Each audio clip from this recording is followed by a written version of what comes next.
네, 안녕하세요. 반갑습니다. 이번 시간에는요, 맥스웰 전자 방정식을 정리를 해보도록 하겠습니다.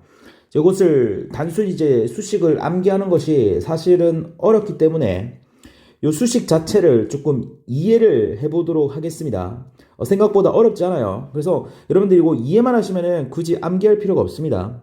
그래서 제가 설명드릴 때 미분이라던가 이러한 것들 전혀 안 쓸 겁니다. 전부 다 말로 설명을 해드릴 예정이에요. 그래서 자 1번부터 4번까지 정말 복잡한 식들이 나와 있고 파란색으로 이제 한글로 해석을 한 것인데 요것에 대해서 한번 보도록 하겠습니다. 그럼 일단 1번, 2번 한번 같이 볼게요. 첫 번째 식입니다. 다이브 D는 로우 V다 라는 식이 있죠.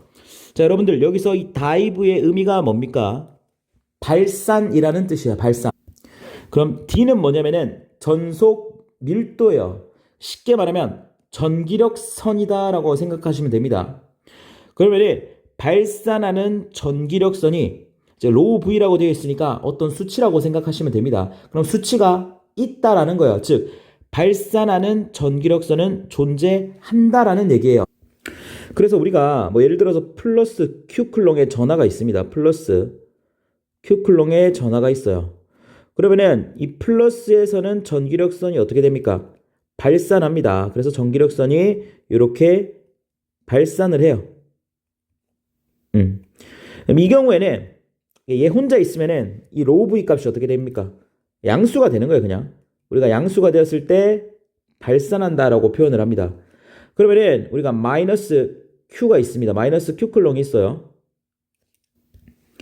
자, 마이너스 Q쿨롱 혼자 있다. 그럼 얘는 뭐죠? 흡수됩니다, 흡수. 소멸되는 거죠. 그래서 이 경우에는 로우 V의 값이 뭐가 되겠어요? 음수가 된다라는 겁니다. 만약에 이제 두 개가 같이 있다면 플러스에서 만들어져서 마이너스로 소멸이 되겠지만 고립되어 있다면 무조건 발산하거나 흡수한다라는 겁니다. 이 흡수도 사실은 마이너스 바꿔주면 그냥 발산하는 거랑 마찬가지죠. 그래서 플러스 Q와 마이너스 Q가 홀로 있게 되면은 무조건 발산하는 값을 가진다라는 거예요. 그래서 이 전하는요 고립된 상태로 존재가 가능해요. 그러니까 플러스 Q 혼자, 마이너스 Q 혼자 가능하다라는 겁니다. 자, 그런데 두 번째 식 보시면은요. 발산합니다. 역시 발산하는데 뭐가? 자속 밀도가 발산한다. 즉 자속 밀도는 자기력선이라고 생각하시면 됩니다. 근데 자기력선은 발산하는 값이 제로라는 거예요. 그러니까 발산을 못 한다라는 거죠. 자, 왜냐면 우리가 전개에서는 플러스 Q, 마이너스 Q 독립적으로 떨어질 수 있어요. 근데 우리가 자기에서는 떨어질 수가 없습니다. 쉽게 말하면 자석 생각하시면 돼요. 자석. 우리가 자석 보시면은 N극과 S극이 있죠. 얘네들을 쪼개면 어떻게 돼요? 쪼개도 다시 N극과 S극이 되는 거예요. 그러니까 아무리 쪼개도 이 N극, S극은 떨어질 수가 없다라는 겁니다. 그래서 항상 붙어 있다라는 얘기죠. 그래서 얘네들은 발산하지 못합니다. 무조건 N극에서 나와서 S극으로 들어가는 거죠.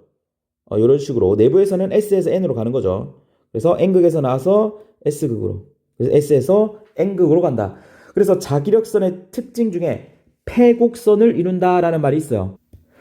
그 말 자체가 다이브 B가 제로라는 얘기입니다. 아시겠죠? 네, 그 다음은요. 로테이션 E는 마이너스 라운드 T분의 라운드 B가 됩니다. 자, 우리가 여기서 로테이션이다 라고 하면 어떤 의미죠? 회전한다 라는 의미입니다. 회전.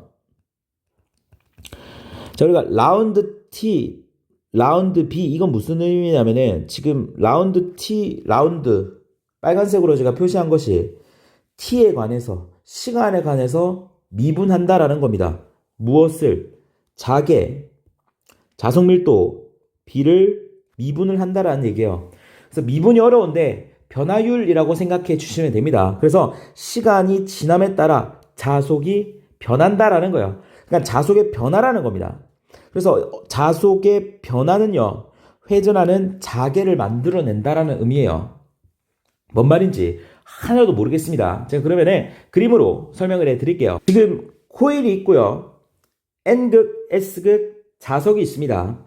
그럼 우리가 N극에서 뭐가 발생하죠? 자속이 발생을 합니다. 그래서 자속 또는 자속 밀도다 이렇게 나타내 보도록 하겠습니다. 그럼 이 자석을 코일에 집어 넣습니다. 그럼 코일은요, 지금 아무것도 없다가 갑자기 자석이 들어오니까 싫죠. 그렇기 때문에 얘랑 반대 방향의 자석을 만들어 냅니다.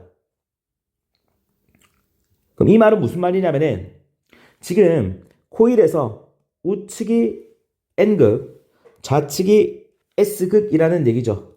그래야지만이 이 파란색 자석을 생성할 수 있으니까요. 이 N극에서.